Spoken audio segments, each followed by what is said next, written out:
ನಮಸ್ಕಾರ ವೀಕ್ಷಕರೇ, ಎಲ್ಲರಿಗೂ ಕೂಡ ದಿ ಕಸ್ಬೋ ಪೀಪಲ್ ಚಾನಲ್ಗೆ ಸ್ವಾಗತ. ಇದೊಂದು ಮೆಡಿಕಲ್ ಅಸ್ಟ್ರಾಲಜಿಯ ಪಾರ್ಟ್ 3 ವಿಡಿಯೋ. ಸೊ ನಾನು ಪ್ರೀವಿಯಸ್ ವಿಡಿಯೋದಲ್ಲಿ ಹೇಳಿದ್ದೆ, 4ನೇ ಮನೆ, 6ನೇ ಮನೆ, 8ನೇ ಮನೆ, 10ನೇ ಮನೆ, 12ನೇ ಮನೆ ಆರೋಗ್ಯವನ್ನ ಹಾಳು ಮಾಡ್ತಕ್ಕಂಥ ಮನೆ ಅಂತ ನಾನು ಪ್ರೀವಿಯಸ್ ವಿಡಿಯೋದಲ್ಲಿ ಇದ್ರ ಬಗ್ಗೆ ಹೇಳಿದ್ದೆ. ಸೊ ಇದ್ರ ಬಗ್ಗೆ ಇನ್ನೊಂದು ಚರ್ಚೆ ಮಾಡೋಣ.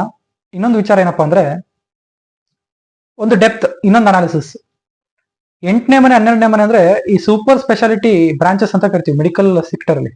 ಅದೇ ತರ 8ನೇ ಮನೆ, 12ನೇ ಮನೆ ಅಂದ್ರೆ ಲೈಕ್ ಫೇಮಸ್ ಕಾಯಿಲೆಗಳು. ಯಾಕಂದ್ರೆ ಅದಕ್ಕೆಲ್ಲ ಲಾಭದ ಮನೆ ನೋಡಿ.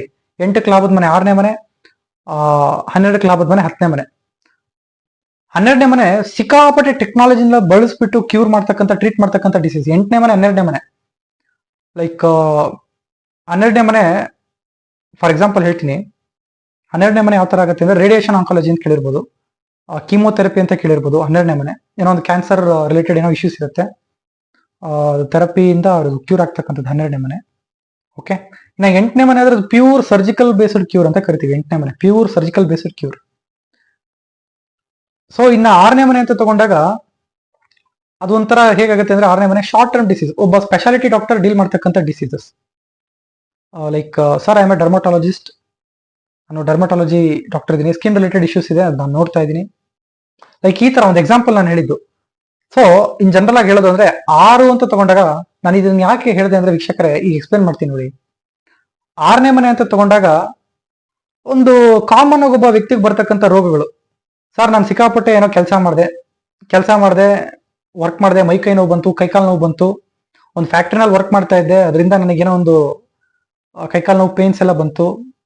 ಓಕೆ, ಮೈ ಕೈ ನೋವು ಬಂತು, ಸ್ವಲ್ಪ ಅಲ್ಲಿ ಇಲ್ಲಿ ಗಾಯ ಮಾಡ್ಕೊಂಡೆ, ಬಿದ್ದು ಪೆಟ್ಟಾಯ್ತು. ಈ ತರ ಒಂದು ಕಾಯಿಲೆಗಳನ್ನ ಟ್ರೀಟ್ ಮಾಡ್ತಕ್ಕಂಥದ್ದು ಅದೊಂಥರ 6ನೇ ಮನೆ. ಅದು ಟ್ರೀಟ್ಮೆಂಟ್ ತಗೊಂಡಾಗ, ಮೆಡಿಸಿನ್ಸ್ ತಗೊಂಡಾಗ ಕ್ಯೂರ್ ಆಗ್ತಕ್ಕಂಥದ್ದು. ಇನ್ನ 8ನೇ ಮನೆ, ಸರ್ ಗಾಡಿ ಓಡಿಸ್ತಾ ಇದ್ದೆ, ಆಕ್ಸಿಡೆಂಟ್ ಆಯ್ತು, ಕಾಲು ಮುರ್ಕೊಂಡೆ.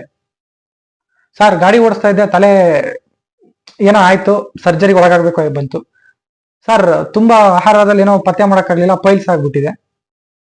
8ನೇ ಮನೆ ಸರ್ಜಿಕಲಿ ಆಪರೇಟ್ ಮಾಡಿ ಆ ಒಂದು ರೋಗನ ಗುಣಪಡಿಸ್ತಕ್ಕಂಥ ರೋಗಗಳೆಲ್ಲ 8ನೇ ಮನೆ.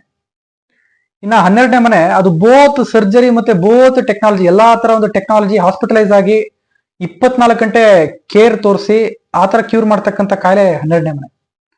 ಅಂದ್ರೆ ಅವರಿಗೆ ಪೇಷಂಟ್ ಕೇರ್ ಅಲ್ಲಿ, ಅವ್ರನ್ನ ICU ಕೇರ್ ಅಲ್ಲಿ ಇಟ್ಬಿಟ್ಟು ಅವ್ರಿಗೆ ಟ್ರೀಟ್ ಮಾಡ್ತಕ್ಕಂಥದ್ದು, ಹೀಲ್ ಮಾಡ್ತಕ್ಕಂಥದ್ದು, ಚಿಕಿತ್ಸೆ ಮಾಡ್ತಕ್ಕಂಥದ್ದು ಎಲ್ಲ 12ನೇ ಮನೆ ವೀಕ್ಷಕ. ಓಕೆ, ಸೊ ಈ ತರ ಬಂದಾಗ ಎಲ್ಲ ರೋಗ ಬರುತ್ತಾ? ಇಲ್ಲ, ಕರ್ಮಫಲ. ರೋಗ ಅನ್ನೋದು ಕರ್ಮಫಲ. ಈ ಮನೆಗಳಲ್ಲಿ ಇರೋರಿಗೆಲ್ಲ ರೋಗ ಬರುತ್ತಾ? ಅದು ಕರ್ಮಫಲ.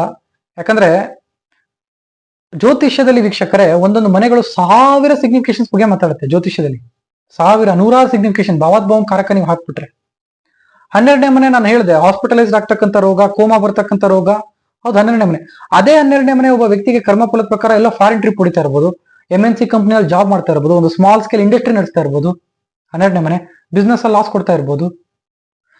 ಇನ್ನ 10ನೇ ಮನೆ, ಒಬ್ಬ ವ್ಯಕ್ತಿ ಅಧಿಕಾರದಲ್ಲಿ ಇರ್ಬೋದು, ಒಬ್ಬ ವ್ಯಕ್ತಿ ಒಂದು company CEO MD management director ಏನೋ ಒಂದಾಗಿರ್ಬೋದು, CFO ಏನೋ ಒಂದಾಗಿರ್ಬೋದು, ಅವನೇ ಒಂದು ಕಂಪ್ನಿ ಕಟ್ಟಿರ್ಬೋದು. ಒಬ್ಬ ವ್ಯಕ್ತಿ ಗೌರ್ಮೆಂಟ್ ಅಫಿಷಿಯಲ್ ಆಗಿರ್ಬೋದು. ಇನ್ನ 8ನೇ ಮನೆ, ಒಬ್ಬ ವ್ಯಕ್ತಿ ಅವನೇ ಡಾಕ್ಟರ್ ಆಗಿರ್ಬೋದು, ಒಬ್ಬ ವ್ಯಕ್ತಿ ಇನ್ಶೂರೆನ್ಸ್ ಏಜೆಂಟ್ ಆಗಿರ್ಬೋದು, ಒಬ್ಬ ವ್ಯಕ್ತಿ ಟೆಕ್ನಿಕಲ್ ಫೀಲ್ಡ್ ಅಲ್ಲಿ ಇರ್ಬೋದು, ಯಾವ್ದೋ ಒಂದು ಟೆಕ್ನಿಕಲ್ ಜಾಬ್ ಮಾಡ್ತಾ ಇರ್ಬೋದು ಒಬ್ಬ ವ್ಯಕ್ತಿ. 8ನೇ ಮನೆ. 6ನೇ ಮನೆ, ಒಬ್ಬ ವ್ಯಕ್ತಿ ಸರ್ವಿಸ್ ಸೆಕ್ಟರ್ ಅಲ್ಲಿ ಇರ್ಬೋದು, ಆ ವ್ಯಕ್ತಿ 6ನೇ ಮನೆ ಲಾಯರ್ ಆಗಿರ್ಬೋದು, ಡಾಕ್ಟರ್ ಆಗಿರ್ಬೋದು, ಏನೋ ಒಂದಾಗಿರ್ಬೋದು, ಅದು ಕರ್ಮಫಲ. ಇನ್ನ 4ನೇ ಮನೆ ವ್ಯಕ್ತಿ ಫಾರ್ಮರ್ ಆಗಿರ್ಬೋದು, ರೈತ ಆಗಿರ್ಬೋದು. 4ನೇ ಮನೆ ಅಂದ್ರೆ ಕೃಷಿ ಅಂತ ಕರಿತೀವಿ, ಕೃಷಿಯ ಮನೆ 4ನೇ ಮನೆ. ಸೊ ಆ ಮನೆಗಳು ಇದ್ದಾಗೆಲ್ಲ ರೋಗ ಕೊಡಬೇಕು ಅಂತೇನಿಲ್ಲ, ಅದು ಕರ್ಮಫಲ. ರೋಗ ಬರ್ತಕ್ಕಂಥದ್ದು ಕರ್ಮಫಲ. ಋಣ ಇದ್ರೆ ಒಬ್ಬ ವ್ಯಕ್ತಿಗೆ ರೋಗ ಬರೋದು, ರೋಗ ಇರೋದಕ್ಕೂ ಕೂಡ ಋಣ ಬೇಕು, ರೋಗ ಬರುವುದಕ್ಕೂ ಕೂಡ ಋಣ ಬೇಕು ವೀಕ್ಷಕರೇ. ಸೊ ಇದು ಇವತ್ತಿನ ಒಂದು ವಿಚಾರ.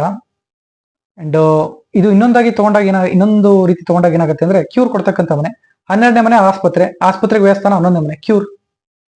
10ನೇ ಮನೆ ಅಂದ್ರೆ ಕಾಯಿಲೆ, ಫೇಮಸ್ ಕಾಯಿಲೆ, ಅದಕ್ಕೆ ವ್ಯವಸ್ಥಾನ 9ನೇ ಮನೆ ಅಂದ್ರೆ ಕ್ಯೂರ್. 6ನೇ ಮನೆ ಅಂದ್ರೆ ಮತ್ತೆ ಶಾರ್ಟ್ ಟರ್ಮ್ ಡಿಸೀಸು, ಅದಕ್ಕೆ ವ್ಯವಸ್ಥಾನ 5ನೇ ಮನೆ ಅಂದ್ರೆ ಕ್ಯೂರ್.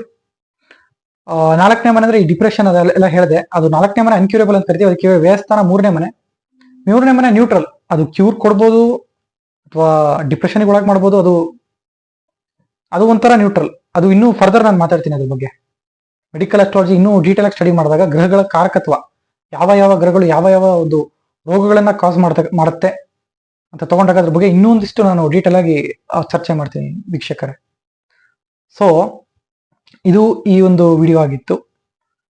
ನೆಕ್ಸ್ಟ್ ಎಪಿಸೋಡಲ್ಲಿ ಇನ್ನೊಂದು ಒಳ್ಳೆ ಕಂಟೆಂಟ್ ತರ್ತೀನಿ ಅಂತ ಹೇಳ್ತಾ ನಮಸ್ಕಾರ.